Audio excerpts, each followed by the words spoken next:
أفمن يعلم أنما أنزل إليك من ربك الحق كمن هو أعمى إنما يتذكر أولو الألباب জোরে বলুন আল্লাহু আকবার।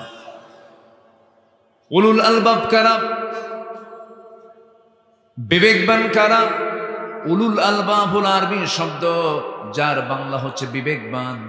বিবেকবান কারা? যাদের মধ্যে 9টা বৈশিষ্ট্য খুঁজে পাওয়া যাবে। নাম্বার 1 হলো আল্লাযীনা ইউফুনা বিআহদিল্লাহি ওয়া লা ইয়ানকুদুনাল মিসাক ওয়াল্লাযীনা ইয়াসিলুনা মা আমারাল্লাহু বিহি আন ইউসালা ওয়া ইয়াখশাউনা রাব্বাহুম।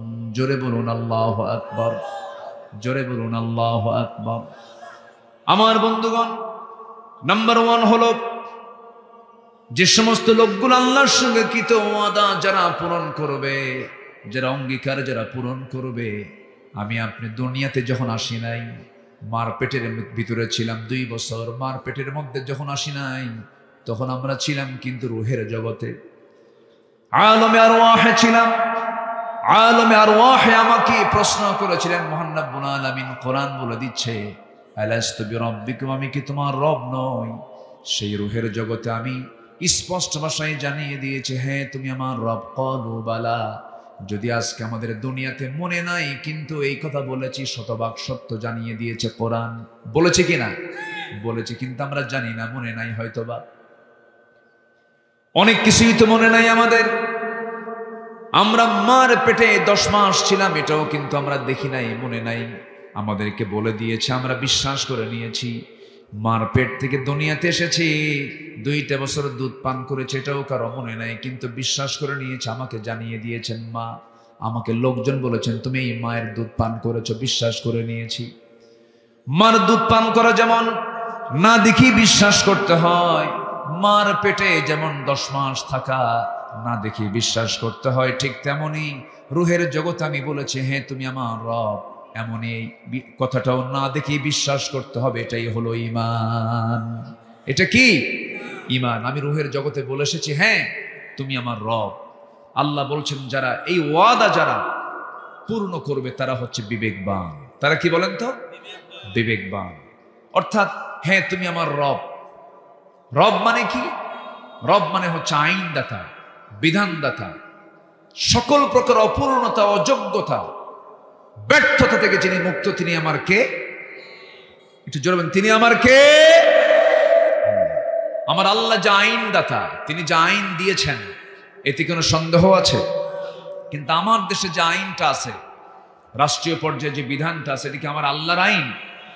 কার আইন? বলেন কার আইন? বলেন কার আইন আছে? মানুষের আইন।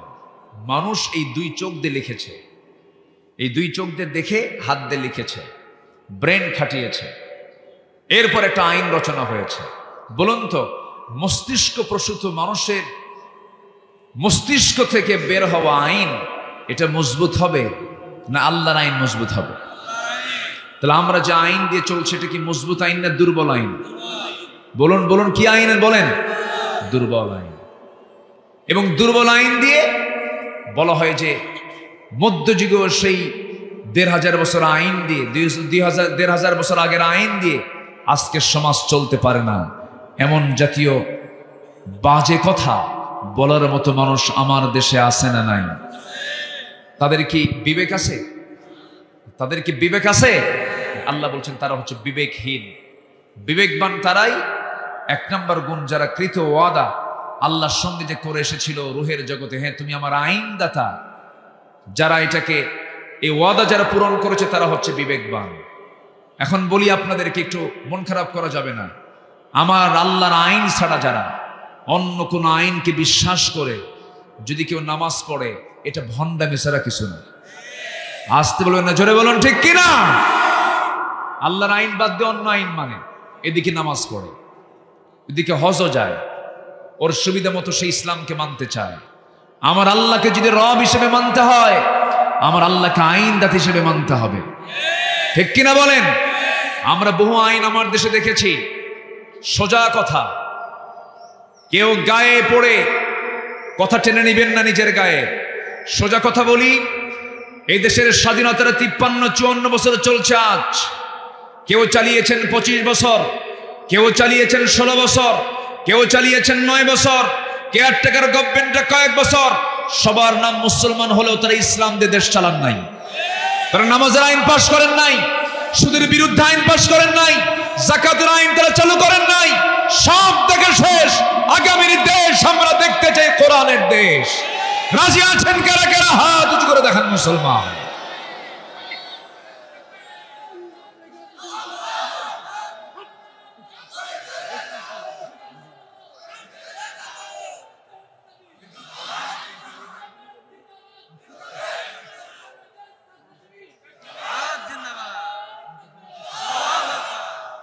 তাফসীর মাহফিল জিন্দাবাদ। আল্লাহ কবুল করুন, জোরে বলি আমিন।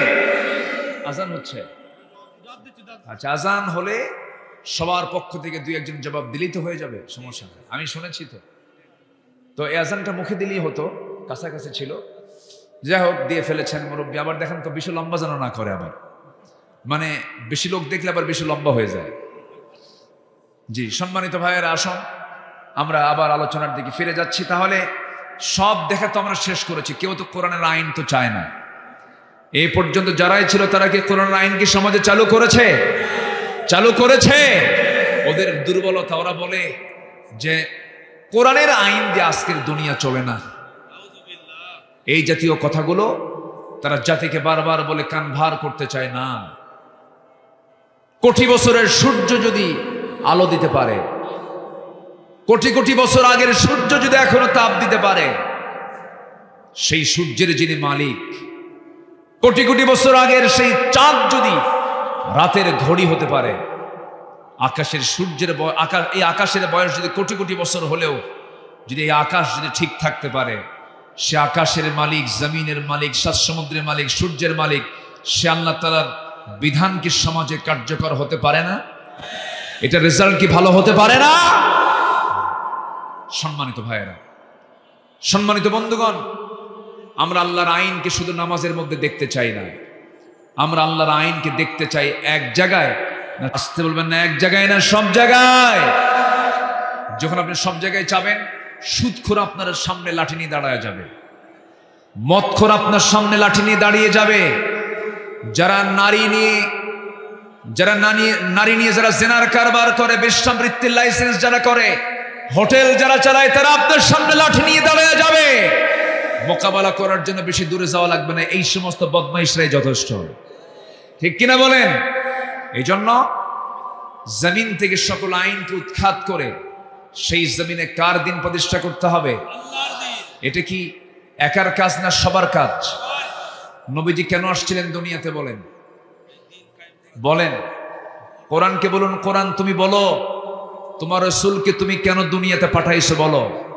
কোথাও বলা হয়নি শুধু নামাজ পড়ার জন্য পাঠাইছি, কোথাও বলা হয়নি শুধু রোজা পালন করার জন্য পাঠাইছি, মাদ্রাসা প্রতিষ্ঠার জন্য পাঠাইছি, কোথাও বলা হয়নি।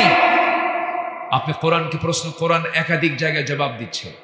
কোরআন বলতেছে, হুয়াল্লাযী আরসালা রাসূলাহু বিল হুদা ওয়া দীনিল হক লিইয়ুযহিরাহু আলাদ-দীনি কুল্লিহি ওয়া কাফা বিল্লাহি শাহীদা। আরেক জায়গায় বলছেন, ওয়ালাউ কারিহাল মুশরিকুন। জোরে বলুন আল্লাহু আকবার। তিনি সেই মহান প্রভু যিনি তার রাসূলকে দ্বীনে হক দিয়ে দুনিয়াতে পাঠালেন, যেন তিনি কি করতে পারেন, এই দুনিয়ার মানুষের তৈরি করা যত বিধান আছে এখন প্রেজেন্ট ওয়ার্ল্ডে, আপনি যদি প্রশ্ন করেন, হুজুর আপনি বলুন তো গোটা দুনিয়াতে এখন আল্লাহর আইন ছাড়া আর কতগুলো আইন মানুষের তৈরি করা আছে?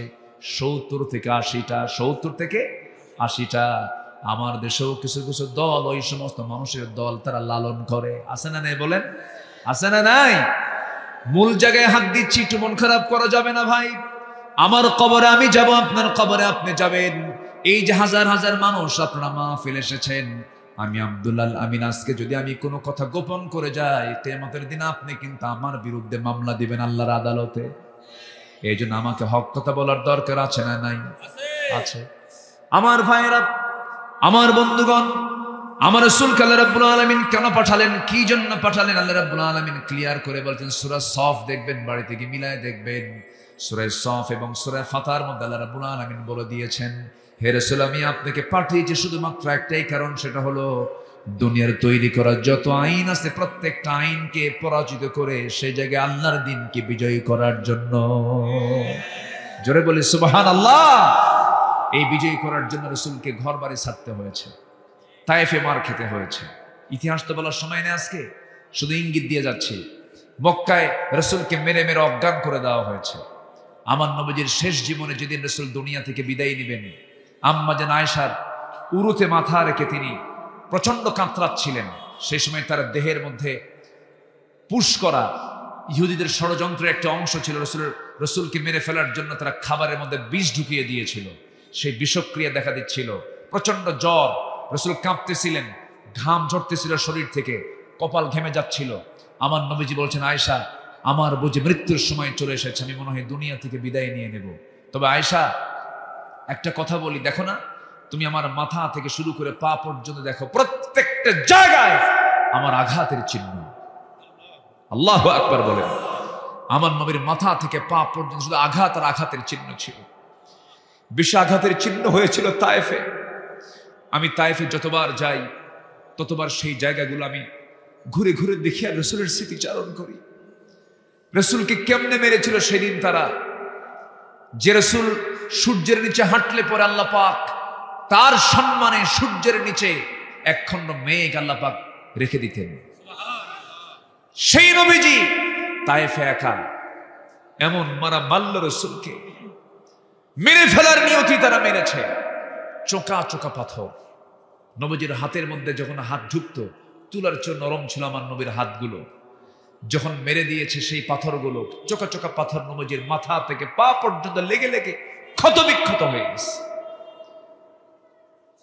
শরীরের ম্যাক্সিমাম রক্ত, মানুষের দেহে থাকে প্রায় 3 লিটার রক্ত, এর অর্ধেক রক্ত আমার নবীর মাথা থেকে গড়ে গড়ে পার তলা পর্যন্ত জুতার তলার সাথে জমাট বেঁধে গেছে। জুব্বাগুলো রক্তে লাল হয়ে গেছে। নবীজি মাথা চক্কর মেরে পড়ে গেছেন, সেন্সলেস হয়ে গেছেন। মালাকুল জিবাল এসে বলতেছে, ইয়া রাসূলুল্লাহ, শুধু আপনি অর্ডার করবেন, 2 দিকের পাহাড় দিয়ে চাপা দিয়ে আপনাকে বাঁচানোর জন্য এই তায়েফবাসীকে শেষ করে দেব। রাসূল বললেন, না, লা বাল আরজু, আমি আশা করি এই লোকগুলো যারা আমাকে মেরেছে তারা হয়তো ইসলাম কবুল না করলো, তার সন্তানরা ইসলাম কবুল করবে, আমি এদেরকে মাফ করে দিলাম। রাসূল তাদেরকে মাফ করে দিলেন। আমার নবীজির মাথা থেকে পা পর্যন্ত ক্ষত বিক্ষত চিহ্ন ছিল। বললেন, আয়েশা, এই যে আমার গোটা শরীরে তুমি ক্ষত বিক্ষত হওয়ার চিহ্নগুলো দেখতেছ, তায়েফে আমি মার খেয়েছি, ওহুদে আমাকে মেরে দেখো সামনের 2টা দাঁত নাই।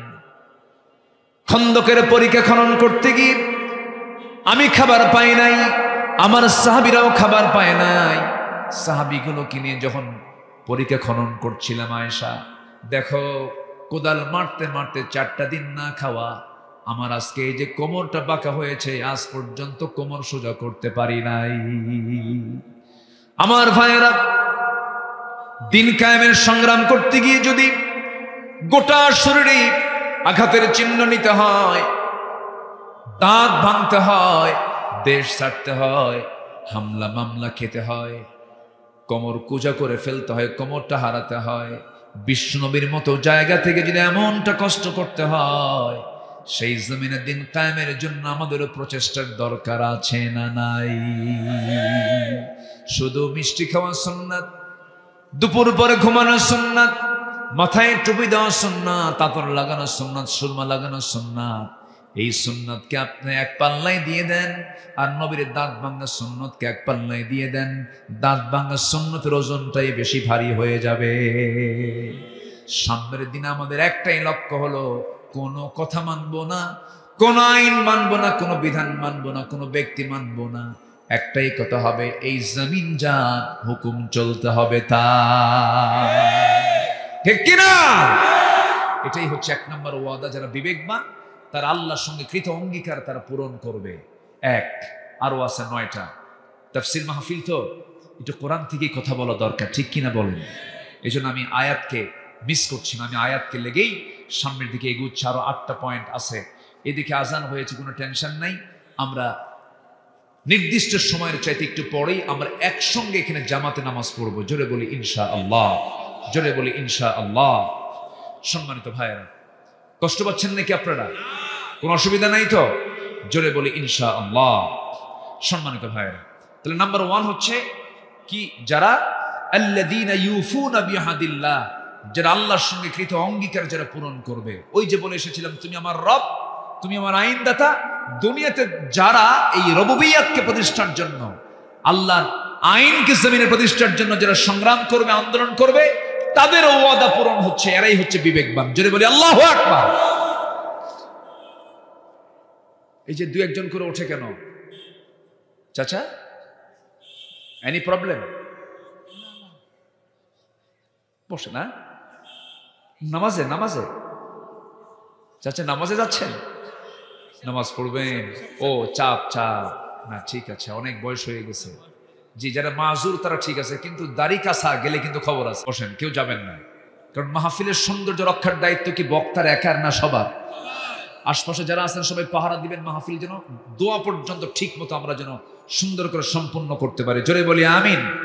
এদিকে জনসভা না ইবাদতের জায়গা? বলেন বলেন বলেন বলেন, কিসের জায়গা? ইবাদতের জায়গা। এটা মনে করে আমরা বসবো।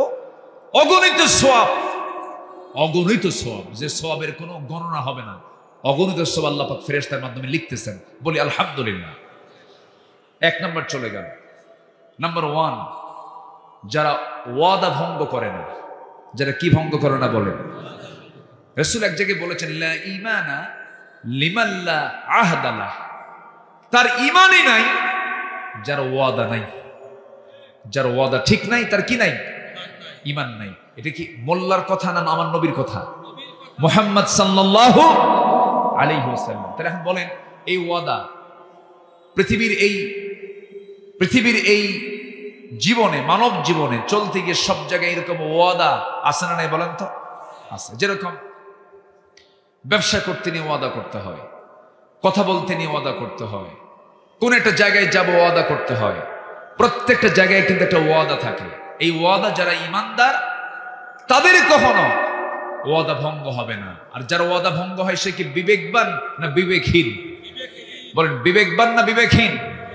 আপনি একটা ব্যক্তির সঙ্গে ওয়াদা করেছেন, ভাই তুমি আমার থেকে 2 লক্ষ টাকা পাও, আমি তোমাকে অমুক দিন দেব। এই কথাকে পুঁজি করে সেই লোকটা বলছে, ভাই একজন লোক আমাকে 2 লক্ষ টাকা দেওয়ার কথা, এই টাকাটা আমি তোমাকে অমুক দিন, আমাকে একজন দেবে, এর পরের দিন আমি তোমাকে দেব। তাহলে আপনার এই ওয়াদার কারণে তিনি আরেকজনকে ওয়াদা করেছেন, আরেকজনকে তিনি আবার ওই টাকাটা দিবেন, তিনি আবার আরেকজনকে বলেছেন। যিনি শুরুতে ওয়াদা ভঙ্গ করলেন সে কি বিবেকবান না বিবেকহীন? আচ্ছা, মানুষের ঈমানের চেক হয় নামাজে না লেনদেনে? ভালো করে বলবেন, ভালো করে বলবেন। মানুষের ঈমানের চেক হয় নামাজে না লেনদেনে? ও, নামাজের দরকার নেই, বলতে হবে নামাজেও লেনদেনেও। নামাজ ঠিক আছে, কিন্তু লেনদেন উল্টা পাল্টা আছে কিনা বলেন তো? ও কি বিবেকবান না বিবেকহীন? বিবেকবান না বিবেকহীন? বিবেকহীন। আমার বন্ধুগণ, এখন এই সমস্ত আলোচনার ভিতরে একটা হাদিস আমাকে ঢুকাতেই হচ্ছে। আমার বন্ধুগণ, রাসূল বলেছেন, আয়াতুল মুনাফিকি সালাস। মুনাফিককে চেনার জন্য 3টা সিম্পটম তোমরা দেখবা। যদি 3টা সিম্পটম কারো মধ্যে পাও, সে লোকটা মুনাফিক।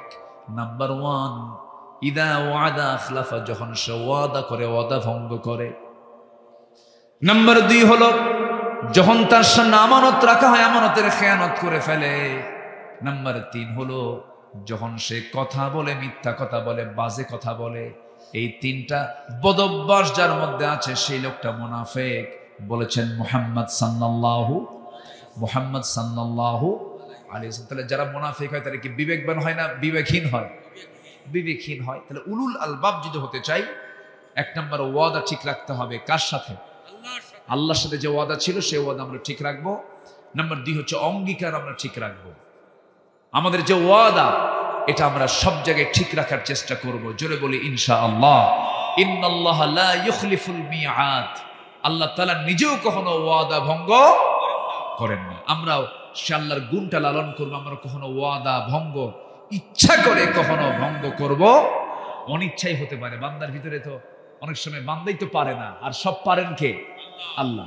কিন্তু আপনি চেষ্টা করার পরেও আপনি পারেন নাই, এটা আল্লাহ পাক আপনাকে মাফ করতে পারেন। কিন্তু প্ল্যান করে আপনি ওয়াদা করে ওয়াদা পূরণ করছেন না। বলুন তো একটা প্রশ্ন করে, আজকের সমাজে যে টাকা ঋণ দেয় সে বিপদে, যে টাকা ঋণ নেয় সে বিপদে। বলেন বলেন, এটা কি একটা আদর্শ সমাজের বৈশিষ্ট্য? এটা বলেন তো।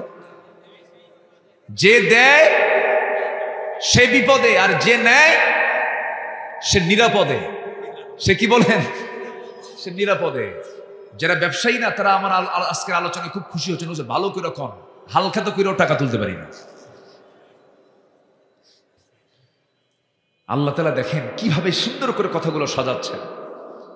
তো টাকা পায় একজন, বলতেছে ভাই তুমি আমার থেকে টাকা নিলে অমুক দিনের কথা বলে আজকে তো দেওয়ার কথা, তুমি দাও কেন? তুমি আরেকদিন আসো। পরপর 3 দিন না করছে, একদিন বলেই ফেলতেছে, সত্যি করে বলি ভাই তুমি কি আমাকে টাকা দিবা? তুই কি এখনো বুঝোস না আমি টাকা দেবো কি দেব না? রাগের ঠেলায় যে পাওনাদার, যে টাকা পায়, রাগের ঠেলায় সে বলেই ফেললো আল্লাহ তুমি সাক্ষী থাকো, ওর কাছ থেকে আর কোনোদিন টাকা চাবো না। যা, তোর কাছ থেকে যে টাকা পাই সেই টাকা আমি হাসরের দিন তুলে নেব। জবাবে কয় লম্বা ডেট পাইলাম। কি ডেট পাইলাম? লম্বা ডেট। তাহলে বলেন এদের কি ঈমান আছে? আজ থেকে এদের কি ঈমান আছে? আজকে সমাজটা কোথায় চলে গেছে দেখেন। আমার বন্ধুগণ, আল্লাহ রাব্বুল আলামিন এর জন্য বলছেন বিবেকবান হও। বিবেকবান যদি হতে পারো আমি তোমাকে জান্নাত দিয়ে দেব।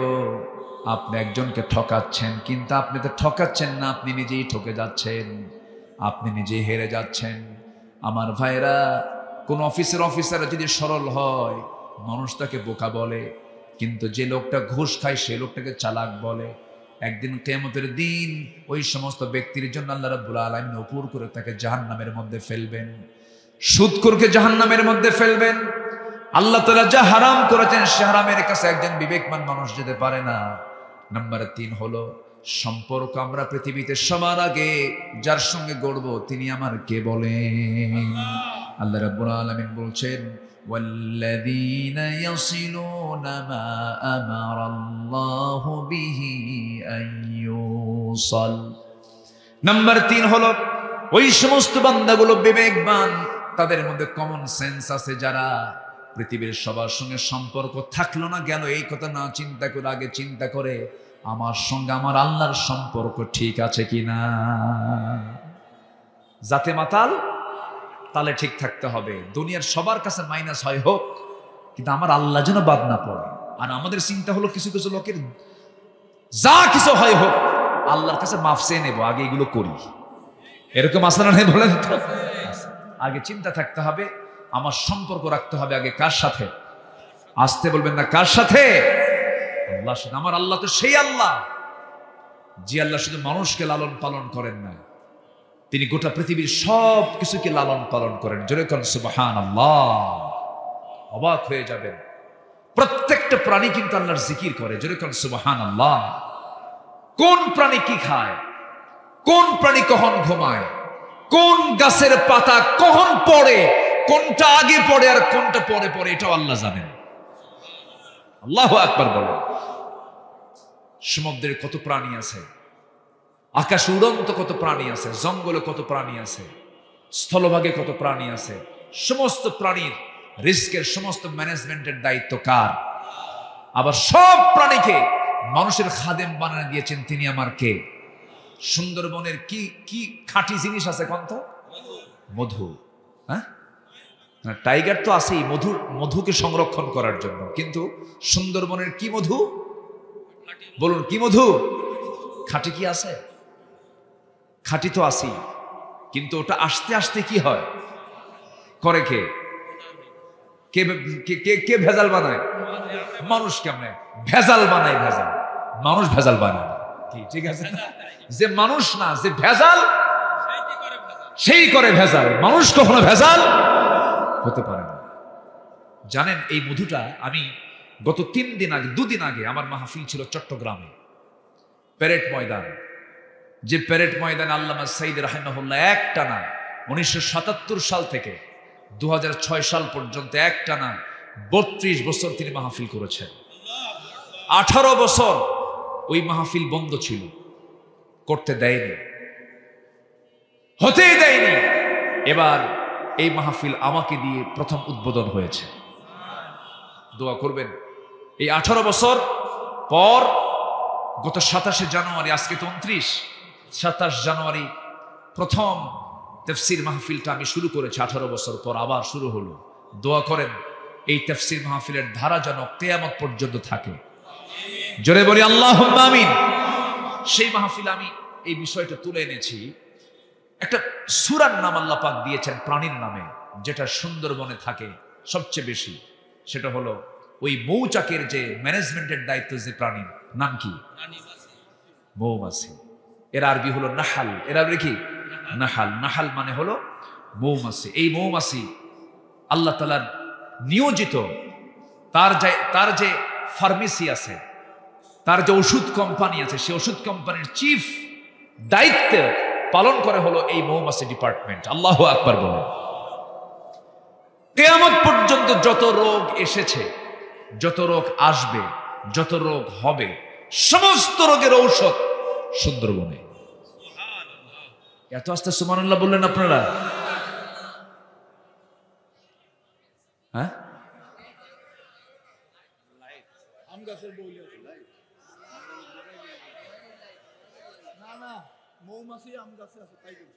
ও কোনো সমস্যা নাই তো? আমার কথা বুঝতে পারছেন সবাই তো? এই মৌমাছির আরবি হচ্ছে সূরাতুন নাহাল। নাহাল মানে হচ্ছে কি? মৌমাছি। হ্যাঁ, ও এই আলো, আপনার মোবাইলে আলোটা ডিস্টার্ব করছে, বন্ধ করেন। চোখে লাগে। হ্যাঁ ঠিক আছে, আমার দিকে তাকান। এখন এত সুন্দর মানুষ আপনারা, বলি আলহামদুলিল্লাহ। কি সুন্দর করে কোরআন তো কোরআনের আকর্ষণে, যেখানে চুম্বক থাকে আশেপাশের লোহা কি করে? সব চলে আসে চুম্বকের কাছে। কোরআন আছে যেখানে, ইমানদার আছে সেখানে। কি সুন্দর করে সব এসেছেন। আল্লাহর কসম, এটা কোনো ব্যক্তি আব্দুল্লাহ আল আমিনের আকর্ষণ নয়, কোরআনের আকর্ষণ। আল্লাহু আকবার বলেন। তো এই মৌমাছি আল্লাহ পাকের নিয়োজিত বাহিনী। এটা বলেন তো, এখানে যদি 100টা মৌমাছি যদি ছেড়ে দেওয়া হয়, থাকতে পারবেন? বলেন তো। আচ্ছা, মৌমাছি শক্তিশালী না আমি আপনি শক্তিশালী? আমরা। আচ্ছা, মৌমাছি বাদ দেন, রাতের বেলা যে ঘুমান, মশারি টাঙ্গায় ঘুমান। আচ্ছা, মশা শক্তিশালী না মানুষ শক্তিশালী? হ্যাঁ,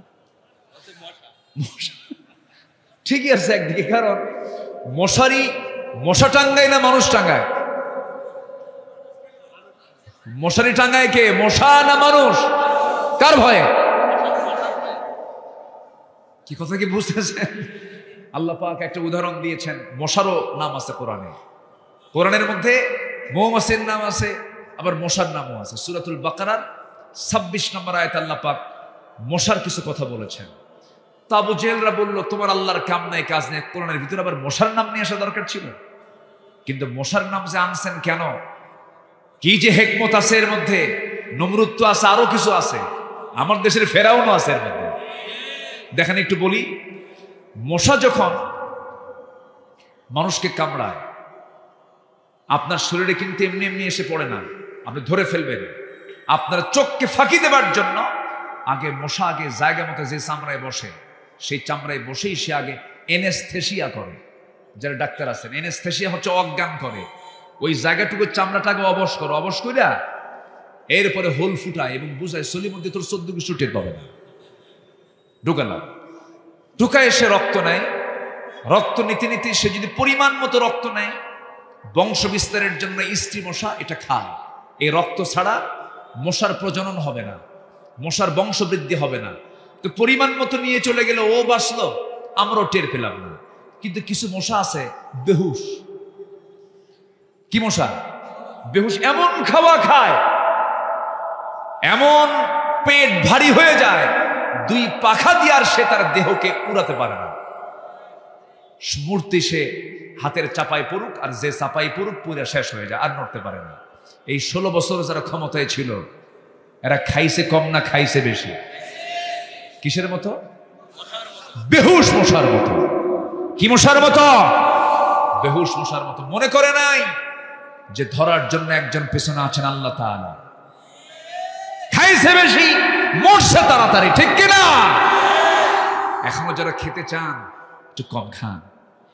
কি এখনো যারা খেতে চাচ্ছেন, চাঁদাবাজি করতেছেন, একটু কম খান, একটু হুঁশ নিয়ে আসেন, বেশি খায়েন না। বেহুশ খাইলে কিন্তু জনগণ শুধু ইন্ডিয়া না, একদম দিল্লি পার করে আরেক দেশে পার করে দেবে, ঠিক কিনা? এগুলো মাথায় রাখতে হবে। আমাদেরকে কথাগুলো বলতে দেন। আমরা কোন দলীয় এজেন্ডা পূরণ করার জন্য এখানে আসি না। আলেম হিসাবে কোরআনকে সামনে নিয়ে আমাদের কথা বলার অধিকার আছে না নাই? কথা বলতে হবে। নাম্বার 2, শীতের রাতে মশা কম থাকে, কিন্তু আপনি দেখলেন আপনার bedroom, drawing room, dining room, kitchen room কোথাও মশা নাই।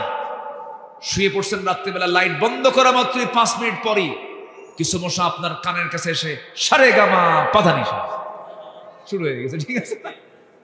তো এই মশাটা আপনাকে দেখলো কেমনে? কেমনে সে টের পেল যে আপনি এখানে শুয়ে আছেন? সায়েন্স বলতেছে 75 ফুট দূর থেকে টের পায় একটা মশা এখানে কোন শরীর মধ্যে শুয়ে আছে। সুবহানাল্লাহ বলবেন না? ক্ষমতা কে দিয়েছেন? কে দিয়েছেন বলেন? মশাকে দুর্বল চোখে দেখার কোনো সুযোগই নাই। আবার এই মশা যখন আপনার গায়ে যখন পড়ে, আপনার কানের কাছে এসে যে ভন ভন করে যে আওয়াজটা হয়, এই কানের কাছে এসে যে আওয়াজটা করতেছে এটা কিন্তু তার ভোকাল কর্ডের কোনো আওয়াজ নয়, কণ্ঠের কোনো আওয়াজ নয়। মাসি যে 2 পাখা নিয়ে ওড়ে, সেই পাখার আওয়াজ আপনার ঘুমটা নষ্ট হয়ে যায়। এই পাখা যে তার দেহের প্রত্যেকটা সেকেন্ডে সেকেন্ডে নড়ে, প্রত্যেক সেকেন্ডে প্রত্যেকটা মশা তার পাখা নড়ায়। সায়েন্স বলতেছে 1 বার নয়, 2 বার নয়, প্রতি সেকেন্ডে 500 থেকে 600 বার পর্যন্ত মশা তার পাখা ঝাপটান মারে। যেরকম সুবহানাল্লাহ। প্রতি সেকেন্ডে কয়বার? 500 থেকে 600 বার। আজ পর্যন্ত কোনো মেশিন, এত দ্রুতগামী মেশিন তৈরি হয়নি। সুবহানাল্লাহ বলবেন না? ইন্নাল্লাহা লা ইস্তাহি আন ইয়াদরিবা মাসালাম মা বাউদাতান, এবং বাউদাতান হচ্ছে স্ত্রী মশা। মশা যে কামড়ায়, পুরুষ মশা কামড়ায়, স্ত্রী মশা কামড়ায়। আল্লাহ পাক 1000 বছর আগে স্ত্রী মশার কথাই বললেন। আল্লাহু আকবার বলেন। আচ্ছা গেল, এখন মৌমাছির দিকে আসেন। মৌমাছির কথা বলছিলাম। এই মৌমাছি, তার ডিপার্টমেন্ট হলো মৌচাক। আল্লাহ পাক এই মৌমাছির মধ্যে আবার ক্লাস আছে, পুরুষ আছে, মহিলা আছে, কর্মী আছে, আবার অ্যাডমিনিস্ট্রেশন চালায়, প্রশাসন চালায়, এমন কিছু ডিপার্টমেন্টের কিছু মৌমাছি আছে। আল্লাহ পাক সবাইকে দায়িত্ব দেননি। এই দায়িত্ব দিয়েছেন হলো ফিমেল বি, যেটা স্ত্রী মৌমাছি, যেটা আল্লাহ পাক তাকে ইঙ্গিত দিচ্ছেন। আল্লাহ রাব্বুল আলামিন বলেন, ওয়া আওহা রাব্বুকা ইলান নাহলি আন ইত্তাখিযি মিনাল জিবালি বুয়ুতা ওয়া মিনাশ শাজারি ওয়া মিম্মা ইয়ারিশুন। জোরে বলুন আল্লাহু আকবার। আল্লাহ রাব্বুল আলামিন স্ত্রী মৌমাছিকে বলছেন, স্ত্রী মৌমাছি সুন্দর করে বাসা প্রস্তুত করো, গাছের ডালে, পাহাড়ের নিচে তোমরা সুন্দর করে বাসা বানাও, সুন্দর করে বাসা প্রস্তুত করো, সুন্দর করে বাসা তৈরি করে সেখানে মৌচাকে তোমরা মধুগুলা হরণ করো। আমার বন্ধুগণ, এই মৌমাছি যখন কোন মৌচাকে মধুগুলো নিয়ে আসে, আল্লাহ রাব্বুল আলামিন সেই পথ তৈরি করে দিয়েছেন। সুম্মা কুলি মিন কুল্লি সামারাতি ফাসলুকি সুবুলা রাব্বিকা যুলুলা। জোরে বলুন আল্লাহু আকবার। নাম্বার 3 হলো, আমরা সবাই জানি মৌমাছি মনে হয় তার মধু মুখে বহন করে মৌচাকে ঢেলে দেয় না। এই মৌমাছির পেট থেকে মধু বের হয়। মৌমাছির কি থেকে মধু বের হয়? পেট থেকে মধু বের হয়। নিখুঁত গবেষণার মাধ্যম দিয়ে প্রমাণ করেছে আজকে বিজ্ঞান, মধু বের হয় মৌমাছির পেট থেকে। অর্থাৎ প্রত্যেকটা মৌমাছি আগে মধুগুলোকে খেয়ে নেয়, এরপরে পেটে ঢোকে, পেট থেকে সে বের করে ফেলে। এটা বিজ্ঞান বলছে তাহলে, অথচ ১৫০০ বছর আগে মহান রব্বুল আলামিন বলছেন ইয়াখরুজু মিন বুতুনিহা শারাবুন মুখতালিফুন আলওয়ানুহু ফীহি শিফাউল লিন্নাস ইন্না ফী যালিকা লাআয়াতান লিকাওমিন ইয়াতাফাক্কারুন। তিনি সেই মহান রব যিনি ওই মৌমাছির পেট থেকে এমন পানীয় বের করেন যার রং ভিন্ন ভিন্ন, যাতে রয়েছে মানুষের জন্য সমস্ত রোগের ঔষধ। মরা রোগ ছাড়া, মরে যাওয়া রোগ ছাড়া এমন কোন রোগ নাই যে রোগের ঔষধ ওই মৌচাকের মধুর মধ্যে নাই। এই দৃশ্যগুলো, এই দৃষ্টান্তগুলো দিয়েছেন তিনি আমার কে? জোরে বলুন তিনি আমার কে? আমরা 1 কেজি মধু কত দিয়ে কিনি বলেন? 700, 800, 1200। দেখেন 1 পাউন্ড মধু বানাতে 550 মৌমাছিকে প্রায় 20 লাখ ফুলে ভ্রমণ করতে হয়। 1 পাউন্ড মধু তৈরিতে 550 মৌমাছিকে প্রায় 20 লাখ ফুলে যেতে হয়, ভ্রমণ করতে হয়। একটা কর্মী মৌমাছিকে 80,000 কিলোমিটার পথ অতিক্রম করতে হয়। গবেষণার তথ্যে এসেছে 1 পাউন্ড মধু তৈরিতে 14.5 লক্ষ কিলোমিটার পথ অতিক্রম করতে হয়, যা দিয়া পুরা পৃথিবীকে 3 বার প্রদক্ষিণ করা যাবে। এত বড় মেহনতের মধ্য দিয়ে মাত্র 1 পাউন্ড মধু আল্লাহ পাক মৌমাছিকে দিয়ে তৈরি করে নেন। জোরে বলেন সুবহানাল্লাহ। আর সেই মৌমাছির মধু যদি কেউ ভেজাল করে, ওর তো ফাঁসি হওয়া দরকার। আস্তে কন কেন, ঠিক কিনা? আজকে যদি আমরা আল্লাহর হুকুম মেনে চলতাম কোনো অসুখই হতো না। আমরা হুকুম মানে না তো, আমরা সেইভাবে চলি না তো, আমরা উল্টা পাল্টা করি, সব ভেজাল বানায় ফেলি। আল্লাহ তুমি সবাইকে বোঝার তৌফিক দিয়ে দাও। এই মৌমাছি যে মৌচাকে মধু রাখে সেখানকার স্বাভাবিক তাপমাত্রা থাকতে হবে হলো 35 ডিগ্রি সেলসিয়াস। এখন আমাদের এখানে কত তাপমাত্রা আছে বলেন তো, দেখি মোবাইল দেখে বলেন তো একজন, কত আছে তাপমাত্রা এখন? ধরেন 17, 18, 19, 20, 26। এখন 26 ডিগ্রি সেলসিয়াস এখানে তাপমাত্রা। প্রত্যেকটা মৌমাছির মৌচাকে সাধারণ তাপ 35 ডিগ্রি সেলসিয়াস। এখন যদি 30 ডিগ্রিতে আসে, 30 ডিগ্রিতে আসলে সে কি করে জানেন? তার যে ডানাগুলো আছে, পাখাগুলো ঝাঁপিয়ে এর তাপমাত্রা সবগুলো একসঙ্গে কি করে, খালি পাখা ঝাপড়ায়, তখন তাপমাত্রা বেড়ে যায়। যেরকম সুবহানাল্লাহ। আবার যদি তাপমাত্রা যদি বেড়ে যায়, তখন করে পাখাটা উল্টা করে আবার ঝাপটায়, উল্টা করে ঝাপড়ায় ভিতরের যে গরম ভাবটা এটা বের করে দিয়ে আবার 35 ডিগ্রি সেলসিয়াস তাপমাত্রা নিয়ে আসে। কেউ তো সুবহানাল্লাহ বললেন না? সব কার কুদরত? সব প্রাণী হুকুম মানে কার? আর মানুষ হুকুম মানে কার? আল্লাহ। আল্লাহর হুকুম মানলে আজকে আল্লামা সাঈদীকে এরকম ভাবে আমাদের চোখের সামনে তাকে বিদায় হতে হয়, বুকটা ফেটে যায়। জানেন, এই তাফসীর মাহফিলগুলোতে যখন বসি, শুধু তার নামটা বারবার মনে হয়। এই লোকটা এই দেশের জন্য যে কত বড় সম্পদ ছিলেন, কত বড় নিয়ামত ছিলেন। বাতিল কিন্তু তাকে ঠিকই চিনতে পেরেছে, বাতিল তাকে চেনে। তাদের সুযোগ সুবিধা মতো একটা সুস্থ মানুষকে হসপিটাল থেকে কি বলে কারাগার থেকে বের করে চিকিৎসার নাম করে সুস্থ মানুষকে কারাগার থেকে বের করে কি বলে হসপিটালে ভর্তি করায়া চিকিৎসার নামে মেডিকেল বোর্ড গঠন করে ইনজেকশন পুশ করে বিষ প্রয়োগ করে তাকে দিল্লির প্রেসক্রিপশনে হত্যা করা হয়েছে। আমরা তাফসীর মাহফিলের এমন প্ল্যাটফর্ম থেকে আগাম জানাই দিতে চাই, আল্লামা সাঈদীকে ভালোবাসে না এমন লোক বাংলার জমিনে নাই। এমন জনপ্রিয় কোরআনের পাখির সঙ্গে যারা এত বড় দুশ্মনী করেছে, তার হত্যার সঙ্গে যারাই জড়িত, তাদেরকে ধরে অবিলম্বে ফাঁসির মঞ্চে ঝুলিয়ে মারা হোক। এতে রাজি আছেন কারা কারা? হাত উঁচু করে দেখেন মুসলমান।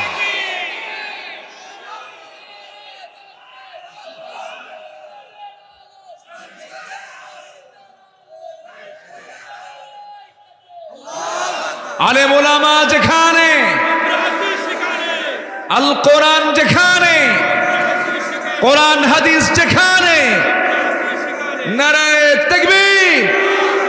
সব সমস্যার সমাধান বলেন, সব সমস্যার সমাধান। এই বিশ্বাস আছে তো ইনশাআল্লাহ? আগামীর দেশ আমরা কোরআন দিয়ে সাজাবো, জোরে বলে ইনশাআল্লাহ। আর কেউ রাজাকার গালি দিয়ে লাভ নাই, আর কেউ মৌলবাদ বলে গালি দিয়ে লাভ নাই। জি আলহামদুলিল্লাহ। এই সময় জি জি শুকরিয়া, আলহামদুলিল্লাহ। বসাব দাদির জন্য দোয়া চেয়ে কিছু দান করে গেছে, আল্লাহ কবুল করো, জোরে বলি আমিন। একটা ফরজ কাজ কিন্তু আমাদের বাদ পড়ে আছে। কি নামাজ বলেন তো? সবাইকে 5 ওয়াক্ত নামাজ পড়ি। 5 ওয়াক্ত নামাজ আজকের থেকে আর ছাড়বো না, কারণ মরণ তো এখান থেকে উঠতেও পারি নাও পারি। এই হলো জীবনের গ্যারান্টি। আমরা কেমন সিদ্ধান্ত নিতে পারি? হাজার হাজার মানুষ আজকের এই তাফসীর মাহফিলে আজকের থেকে সিদ্ধান্ত নিলাম, আল্লাহ তোমার হক, তোমার সঙ্গে ওয়াদা করেছিলাম তুমি আমার রব, তোমার রুবুবিয়্যতের ঘোষণা দেওয়ার জন্য আমরা উলুল আলবাব হয়ে, বিবেকবান হয়ে সিদ্ধান্ত নিলাম জীবনে আর 1 ওয়াক্ত নামাজ কোনোদিন ছেড়ে দেব না। সবাই কি রাজি আছেন? হাত উঁচু করে দেখেন তো সবাই একটু, জোরে বলি ইয়া আল্লাহ। আমাদেরকে 5 ওয়াক্ত সালাত আদায় করার তৌফিক তুমি আল্লাহ দিয়া দাও, জোরে বলি আমিন। আরো জোরে আমিন, আরো জোরে আমিন।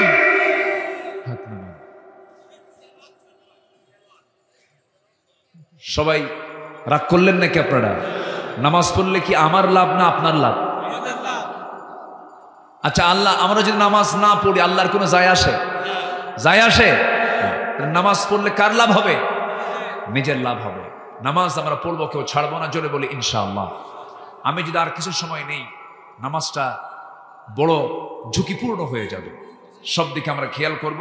দোয়ার বিষয় আছে, আরো কিছু বিষয় আছে। কেউ উঠবেন না কিন্তু, আমি সবাইকে নিয়ে দোয়া করব। যাদের আব্বা আম্মা আছে কেউ উঠবেন না। জীবিত আছে অথবা মরা আছে, না বাপ মা ছাড়া কেউ আছেন নাকি? কারো জীবিত আছে, কারো মৃত্যু। সবাইকে নিয়ে আমরা দোয়া করবো। একটা লোক উঠবেন না, সবাইকে নিয়ে আমরা ধীরে ধীরে দোয়ার দিকে যাচ্ছি। শুধু পয়েন্ট আকারে, উলুল আলবাব কারা? কারা উলুল আলবাব কারা? বিবেকবান মানুষ যাদের মধ্যে 9টা গুণ আছে। আমি 3টা বলেছি। 1 নম্বর হচ্ছে কার ওয়াদা পূর্ণ করা? আল্লাহর ওয়াদা। নাম্বার 2 হচ্ছে অঙ্গীকার ভঙ্গ না করা, ওয়াদা ভঙ্গ না করা। নাম্বার 3 হচ্ছে সম্পর্ক বজায় রাখতে হবে কার সাথে? নামাজ বাদ দিয়া, নামাজ সহ। নাম্বার 4 ভয় করবো একজনকে, তিনি আমার কে। নাম্বার 5 বিচার দিবসকে ভয় করব। নাম্বার 6 ধৈর্য ধরবো। নাম্বার 7 নামাজ কায়েমের সংগ্রাম করব। নাম্বার 8 গোপনে প্রকাশ্যে দান করব। নাম্বার 9 ভালো কাজের দ্বারা মন্দ কাজকে প্রতিহত করব। এই 9টা গুণ আছে যার, আল্লাহ বলছেন সেই বান্দাই হচ্ছে উলুল আলবাব। আমি ওর জন্য জান্নাত রেডি করে রেখে দিয়েছি। আল্লাহ কবুল করুন, জোরে বলি আমিন। যারা আলেম ওলামা আছেন তারা আলোচনা একটু হলেও তারা হকটা পেয়েছেন। আমি চেষ্টা করেছি। এখন আসুন, আমরা এখন কোনো কথা নাই, দোয়ার দিকে যাব। চাইবো কার কাছে বলেন তো? আল্লাহর। সবাই বলি সুবহানাকাল্লাহুম্মা ওয়া বিহামদিকা আশহাদু আল্লা ইলাহা ইল্লা আনতা আস্তাগফিরুকা ওয়া আতুবু ইলাইকা। চিৎকার মেরে বলি আল্লাহ, আমার জীবনের সাগীরা কবীরা, ছোট বড় সব গুনাহ তুমি আল্লাহ মাফ করে দাও। জোরে বলুন ইয়া রাব্বাল আলামিন। আপনি দোয়া করে দেন, আপনি দোয়া করেন, আপনারা দোয়া করেন।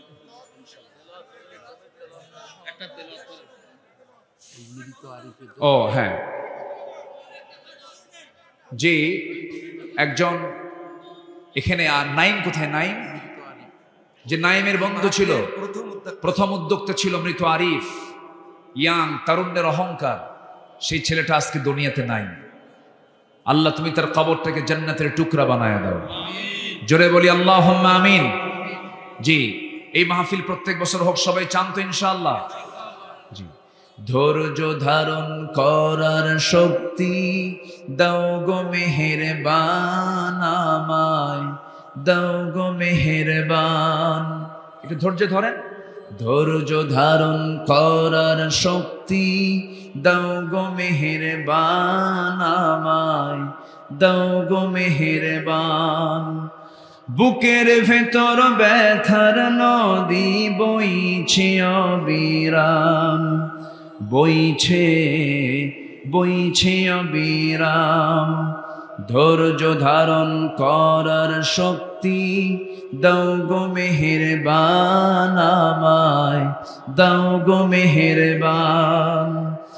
আধার আমার আলো দিয়ে কানাই কানাই দাও ভরিয়ে, আধার আমার আলো দিয়ে কানাই কানাই দাও ভরিয়ে।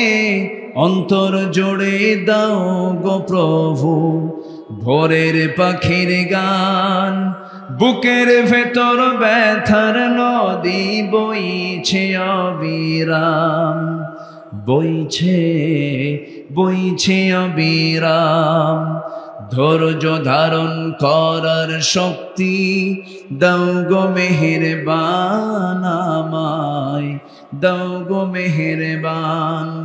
ফাগুন কেড়ে নেয়া চতর আষাঢ় করে দাও, গাছে গাছালির শীতল ছায়ায় জীবন ভরে দাও আমার, জীবন ভরে দাও। ধৈর্য ধারণ করার শক্তি দাও গো মেহেরবান আমায়, দাও গো মেহেরবান।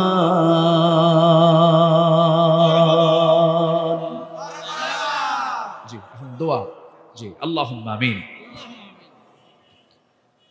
ربنا ظلمنا أنفسنا وإن لم تغفر لنا وترحمنا لنكونن من الخاسرين। মিষ্টি বিকেল গধূলি বেলা হাজারো মুসলমান নরনারী নিয়ে তোমার কালামে দু তিনটা আয়াত রেখে সামনে রেখে উলুল আলবাব কারা, প্রকৃত বিবেকবান লোকগুলো কারা তোমার দৃষ্টিতে, সেই বিষয়গুলো নিয়ে কথা বলেছি। তোমার অপরূপ সৃষ্টি নিয়ে কিছু আলোচনা করেছি। তোমার শাহী দরবারে কাঙ্গাল ভিখারীর মতো দুটো হাত পেতেছি। আল্লাহ, গুনার দিকে নজর দিও না, বান্দা মনে করে তামাম জিন্দেগির গুনাহগুলোকে মাফ করে দাও। জনম দুঃখিনী মা যার দুনিয়া থেকে বিদায় নিয়েছেন, জিন্দেগির গুনাহগুলো মাফ করে দাও, কবরগুলোকে জান্নাতের টুকরা বানায়া দাও। আব্বা আম্মার জন্য কি দোয়া তাও শিখিয়ে দিয়েছ। রব্বির হামহুমা কামা রব্বায়ানি সগীরা, রব্বির হামহুমা কামা রব্বায়ানি সগীরা। ও আল্লাহ, বিশেষ করে মাহফিলটার আয়োজন করলেন যারা, শোনার জন্য কষ্ট করে আসলেন যারা, বিনিময়ে কিয়ামতের কঠিন ময়দান যেদিন কেউ কাউকে চিনবে না, এমনকি মা সন্তানকে পর্যন্ত স্বীকার করে বসবে, যেদিন মানুষ কাঁদতে কাঁদতে চোখের পানিগুলো ফুরে যাবে, চোখ থেকে রক্ত বের হওয়া শুরু হয়ে যাবে, সেই কঠিন মুসিবতের দিন এ মাহফিল সবার জন্য নাজাতের মাধ্যম তুমি আল্লাহ বানাইয়া দিও। আয় আল্লাহ তাআলা, আমার ডানে বামে সামনে পেছনে যত ভাই হাত তুলেছেন সবার হাতগুলোকে তুমি আল্লাহ চালায়া নাও। গোটা পৃথিবীর মুসলমানদেরকে একটা প্ল্যাটফর্মে আসার তৌফিক দিয়া দাও। বাংলার জমিনকে তুমি আল্লাহ কোরআনের জন্য কবুল করে নাও। বাইতুল আকসা তুমি আল্লাহ মুসলমানদের হাতে তুলে দাও। মুসলমানদের কাশ্মীরে তুমি আল্লাহ মুসলমানদের হাতে তুলে দাও। আয় আল্লাহ তাআলা, দুনিয়া থেকে কোন দিন বিদায় নেব জানি না, ডান হাতে আমলনামা না আসা পর্যন্ত মরণ দিও না। এই মাহফিলটার পেছনে সবচেয়ে বড় মেহনত ছিল যার, সেই ছেলেটা আজকে দুনিয়া থেকে বিদায় নিয়েছে। আরিফ ভাগ্যবান যুবকের নাম, তুমি তার কবরটাকে জান্নাতের টুকরা বানায় দাও। নাইমকে তুমি আল্লাহ কবুল আর মঞ্জুর করে নাও। সবার নাম তো আমার জানা নাই, যার যা চাওয়া তুমি আল্লাহ পাওয়া করে দিও। দুনিয়া থেকে কোন দিন বিদায় নেব জানি না, মরতে যখন হবে তুমি আল্লাহ শহীদি মওত কপালে দিয়ে দিও। কোন দিন মরবো রে তুমি আল্লাহ ভালো করে জানো, তবে যেদিন মরবো আমাকে টেনে হেঁচড়ে সব কবরের দিকে নিয়ে চলে যাবে। কবরে শোয়া দেবে রে, বাঁশ চাপা দেবে, মাটি চাপা দেবে। আমার মাথার চুলের মেয়াদ 24 ঘন্টা, চুলগুলো খসে খসে পড়বে, চামড়াগুলো গলে গলে পোকার পেটের খাবার হবে। পেটের নারী বেরিয়ে সব চোখ মুখ কান নাক দিয়ে বের হওয়া শুরু হয়ে যাবে রে। কিম্ভূত কিমাকার চেহারা হয়ে যাবে, চেহারা চেনা যাবে না। ও আল্লাহ, এই তো দুনিয়ার নিয়ম রে আল্লাহ। বুঝতে পেরেছি তুমি ছাড়া কোনো বন্ধু আমাদের নাই। অন্তিম সময়ে যখন চলে আসবে জবানে জারি করে দিও লা ইলাহা ইল্লাল্লাহ মুহাম্মাদুর রাসূলুল্লাহ। মুখে আজান হবে যাদের অজু আছে, মুখে আজান হবে যাদের অজু আছে, মেহেরবানি করে নামাজে এখনই দাঁড়িয়ে যান, কিবলামুখী হয়ে দাঁড়িয়ে যান, কাতারবদ্ধ হয়ে দাঁড়িয়ে যান। এখনই এখানে নামাজ হবে, এজন্য মেহেরবানি করে আপনারা দাঁড়িয়ে যান।